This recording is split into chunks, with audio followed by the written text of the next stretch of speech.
Olá, sejam todos muito bem-vindos. Eu sou Kiko Savaia e a partir de agora teremos mais um novo programa aqui com vocês, trazendo novidades. Sempre assuntos relacionados a desenvolvimento. Eu encontro as pessoas na rua, os amigos que nos conhecem, falam, pô, legal, gostei daquela entrevista sobre saúde, ou com o prefeito, ou com o governador, ou com uma autoridade, seja com quem for. Os nossos assuntos são sempre importantes, relevantes e assuntos de interesse público. E hoje eu vou falar sobre energia. É um tema que dói no bolso de todos nós no final do mês, mas existem muitas questões que nós desconhecemos e a ideia de hoje é trazer um pouco desse tema importante para todos vocês. Hoje o meu convidado, como eu digo sempre, muito especial, é João Luca Carvalhaes, que é diretor executivo da ICUB. Ô João, seja muito bem-vindo ao programa do Desenvolve Vale. Eu sei o quanto que eu já aprendi com o João de energia.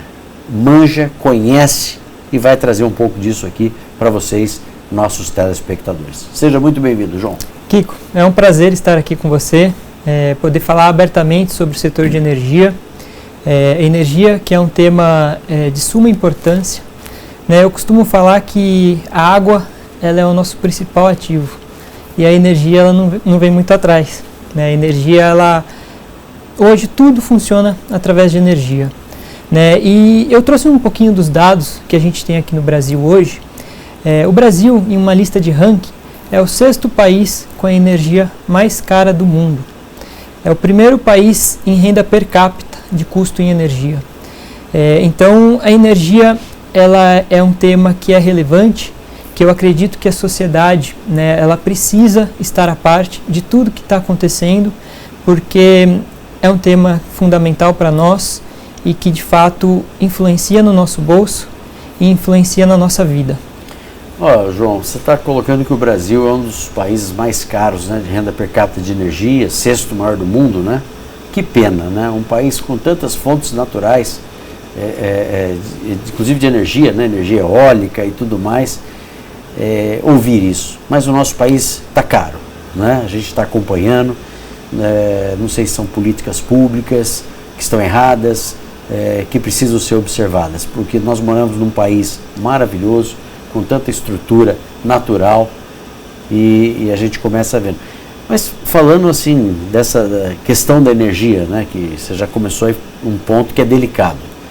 A energia hoje também ela tem várias formas de ser consumidas, Eu queria entender um pouquinho hoje quais são os modelos de energia, porque a gente já sabe que as empresas estão tendo alternativas de mercado livre e tudo. Explica um pouquinho para a gente dos avanços na forma de se consumir essa energia. Perfeito. Antes de entrar nesse aspecto, eu vou explicar um pouquinho como que funciona a estrutura do setor elétrico, para a gente contextualizar e explicar para todos que nos assistem como que funciona o setor. Então a gente tem a estrutura organizacional do setor. Então o primeiro órgão que existe é o CNPE, que é o Conselho Nacional de Política Energética. Esse conselho ele é representado pelo ministro de Minas e Energia e ele responde diretamente ao presidente da República. O conselho ele é responsável por dar diretrizes de políticas públicas voltadas para o setor de energia. Abaixo do conselho, a gente tem o Ministério de Minas e Energia, que ele é representado ali pelo ministro, responsável por aplicar e colocar em prática as políticas públicas que estão relacionadas tanto à energia quanto a minérios. Junto ao MME, a gente tem a EPE, que é a Empresa de Pesquisa Energética, é um órgão técnico que presta consultoria ao setor, ao Ministério, viabilizando estudos para aplicação de subsídios ao setor elétrico. Junto à EPE, a gente tem o CMSE, que é o Comitê de Monitoramento do Setor Elétrico. Nossa, que sopa de letrinhas, quantos órgãos. Parabéns pela sua memória, hein? Quer dizer, todos esses são órgãos reguladores. Começa com o presidente da República e vem esses demais órgãos que você está falando. São órgãos que compõem o setor justamente por ser um setor técnico. A gente precisa de diversas frentes muito complexo. Existem diversas frentes que viabilizam toda essa estrutura. né? E o comitê ele é o responsável por dar continuidade a projetos que são aplicados, né? E trazer todo o respaldo, né? Técnico para que essas políticas públicas elas sejam desenvolvidas. Tá. Então esses são os 4 principais órgãos. Abaixo deles a gente tem a ANEEL, que é a mais conhecida, que aí sim é o órgão regulador do setor elétrico. Agência Nacional de Energia Agência Elétrica. Nacional de Energia Elétrica. A ANEEL é o órgão que regula e fiscaliza o setor elétrico. Então, quando a gente tem algum problema com a distribuidora ou com algum órgão do setor, normalmente é a ANEEL, né, em última instância, a quem a gente recorre. Para o nosso público entender, dando nome às questões. Por exemplo, a empresa aqui da região do Vale do Paraíba, boa parte é a EDP. Sim. Ela é considerada o quê? Uma distribuidora? Isso. Ela é uma distribuidora. Ela se reporta à ANEEL? Exatamente. Então ela recebe a concessão, ela é uma concessionária. Ela recebe a concessão? Ela recebe a concessão do governo para distribuir a energia em uma determinada região, né? E através desse processo, é ela também quem fornece e quem entrega a energia com qualidade. Agora, em São Paulo, qual que é a empresa? Em São Paulo é a Enel. Enel, que teve uma polêmica gigante, né? Acho que ficaram uma semana. A ANEEL falhou na fiscalização, no dimensionamento, porque o sentimento que a população tem, que eu tenho, é que esses órgãos são extremamente burocráticos e oferecem pouca solução para a população. É um monte de gente, uma série de cargos, é direto, e aí quando você vai ver uma chuva, ficou São Paulo uma semana sem luz. Aonde está a falha de um sistema desse? Eu diria que é uma conjuntura, né? Eu acho que a gente não pode, né, determinar a falha de um ou de outro, né? Eu acho que todos os que estão envolvidos, né, nessa parte de fornecimento de energia têm a sua responsabilidade, né? Então o governo do estado de São Paulo tem a sua responsabilidade, a distribuidora como concessionária, ela tem como obrigação, né, fornecer uma entrega de energia com qualidade, até porque a gente paga caro. Né? Então, é da responsabilidade da distribuidora, mas os órgãos que fiscalizam e que regulam também têm que, né, fazer com que as leis sejam aplicadas, né, para quando não há uma entrega ou um fornecimento de qualidade àquela cidade ou a uma determinada região. Bom, nosso tempo está aqui esgotando o primeiro bloco, mas é um tema extremamente sério, porque você imagina que por trás da necessidade de energia elétrica você tem hospitais, você tem uma cidade, você tem situações de emergência. Então é muito importante essa conversa que nós estamos tendo aqui. Vamos para um breve intervalo comercial e voltamos em seguida.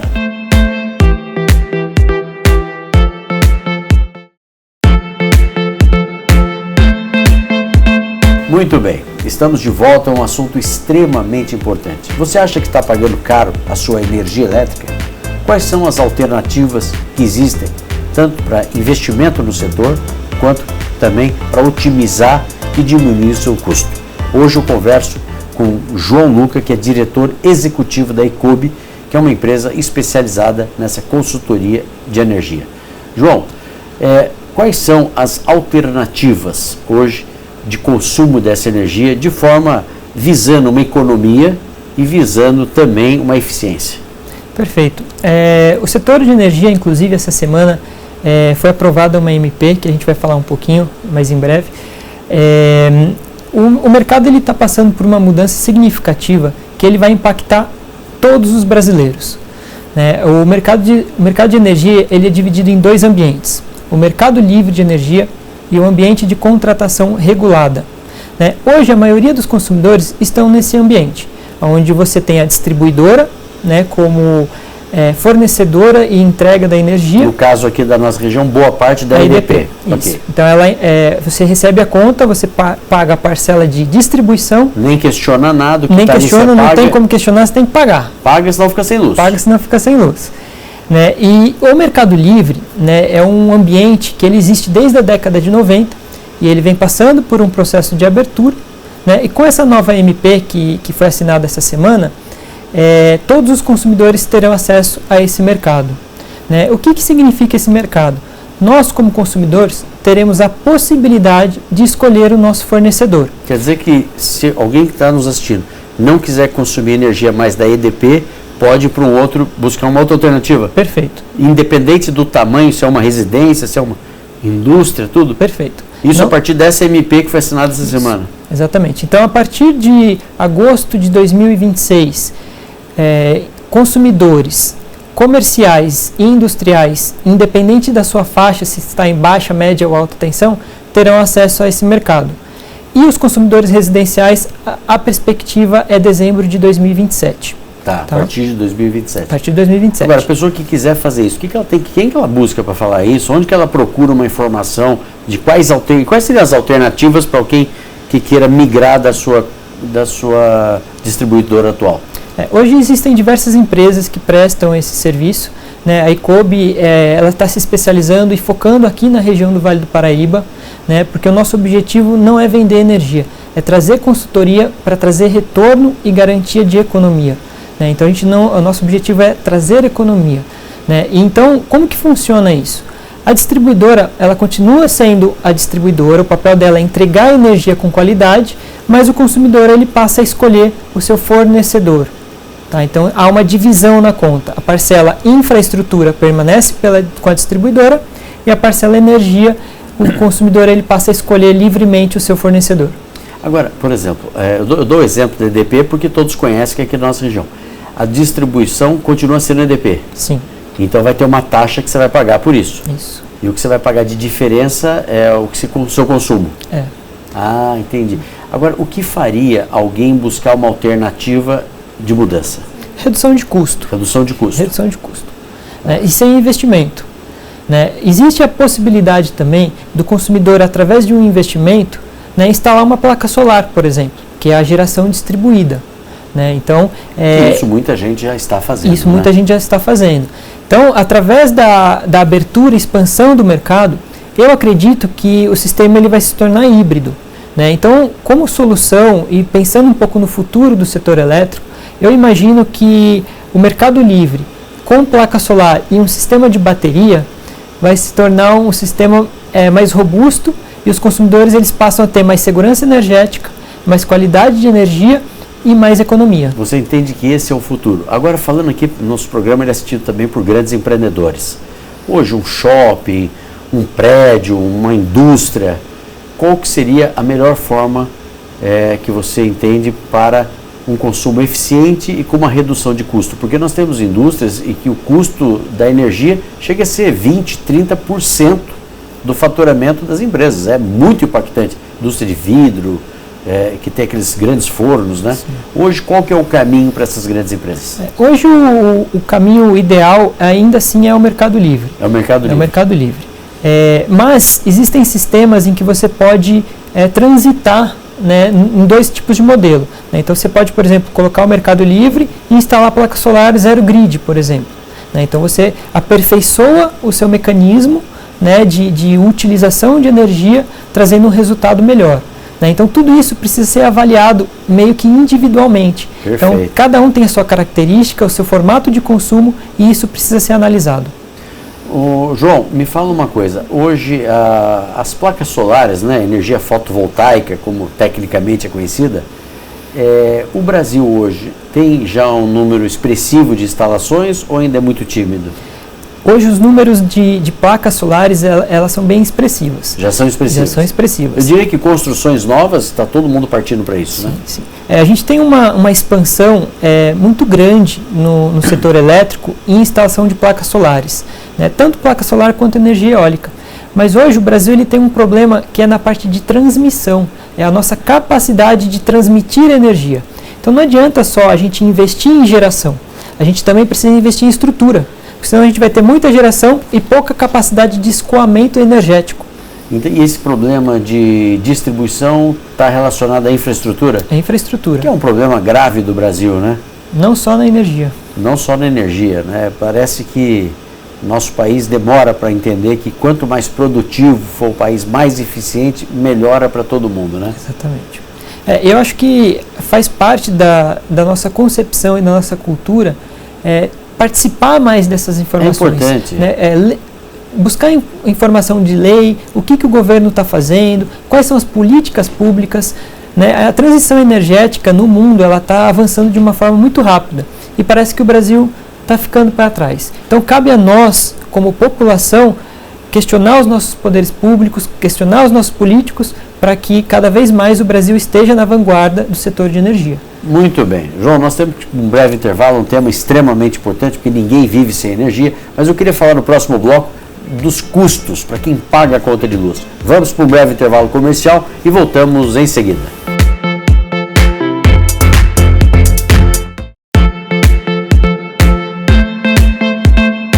Olá, de volta. Estamos conversando hoje com o João Icobe, que é um fera especialista em energia. Você acha que você paga caro de energia? Eu acho. Então, vamos ver aqui quais são as alternativas. João, nosso país, você já falou, né? O sexto mais caro. A gente precisa ocupar rankings melhores no mundo de outros assuntos, porque onde a gente ocupa os melhores rankings, sempre é coisa negativa. E energia, estamos vendo que isso aqui mas isso é qualidade da estrutura pública que a gente tem. Não em todos os casos, eu sempre falo aqui, nós temos excelentes gestores públicos, mas de um modo geral, o Brasil peca pela ineficiência. João, me fala uma questão. Hoje, o consumidor, né, que a gente sabe que a conta de luz pesa na casa dele, vale a pena ele fazer uma instalação de energia com placa solar? Sem dúvida. A placa solar ela é uma alternativa de geração local, né? Então você consegue, através do sistema fotovoltaico, ter a sua própria geração e o seu consumo no mesmo local, né? Então, com o avanço das tecnologias, esse investimento ele tem reduzido bastante, né? Então, em torno de, vamos lá, 4, 5 anos, né, o payback, né, de um investimento. Então, a gente acredita que 4, 5 anos... Uma casa ali com 5 pessoas, vai. Eu sei que tudo depende, isso aqui não é um orçamento, mas dá para estimar mais ou menos, para quem está nos assistindo, quanto a pessoa gastaria para investir em placa solar na casa dela? Olha, tudo depende muito do local, precisa ver a estrutura de telhado, né, tem diversos outros fatores que influenciam diretamente. Mas a gente pode fazer uma conta bem rápida, assim, a gente pega a nossa conta de energia, né, vê lá o valor da conta, e multiplica vezes 4 anos. Né? Esse é o investimento que você vai ter mais ou menos para instalar uma placa solar em sua residência. Quer dizer, 48 meses é o de custo que no futuro... E chega a zerar a conta depois ou não? Tudo depende da capacidade de tamanho e disponibilidade de área para instalar essa placa. Mas que a gente é uma tendência sim. Do que a gente conversava no intervalo, no futuro é como ter uma porta e uma janela, né? Ou seja, vai ser muito comum. Então é importante que você corra atrás. Além disso, então, você tem o direito, a partir dessa MP que foi assinada, de escolher quem vai ser o seu fornecedor de energia. Né? Tem lá as datas, calendários que você vai ter que seguir. Não é tudo para agora, é isso mesmo? Exatamente. Mas isso vai trazendo uma eficiência aí e também redução de custos, né? Com certeza. Então a gente acredita muito que o setor está passando por essa transformação, que ela vai impactar todos os brasileiros, né, e faz parte, né, desse processo de transformação do setor elétrico, o consumidor ele ficar mais ciente. É muito comum a gente acompanhar, né, a gasolina, o custo da gasolina. Por que a gente não acompanha o custo da energia da forma como a gente olha para a gasolina? A ideia dessa entrevista aqui é essa, trazer você a acompanhar a questão da energia. Não vamos simplesmente ligar a luz e pagar a conta. Vamos entender quais são os caminhos para você economizar, as alternativas, porque existem. Tem que ir atrás, né? Enfim. João, agora, geralmente na época do verão, que tem as grandes chuvas, é de chorar o tempo que se demora para uma religação de luz, árvore que cai. Eu não entendo, porque eles continuam plantando árvores, as cidades continuam plantando embaixo de rede elétrica. Será que a gente não consegue colocar um arbusto ali? Porque é claro que essas árvores envelhecem e caem, quebram fios e fazem transtornos no trânsito. A ANEEL, todos esses órgãos que você citou no primeiro bloco, eles não podem ajudar a resolver esse problema? Porque na época das grandes chuvas o povo sofre, né?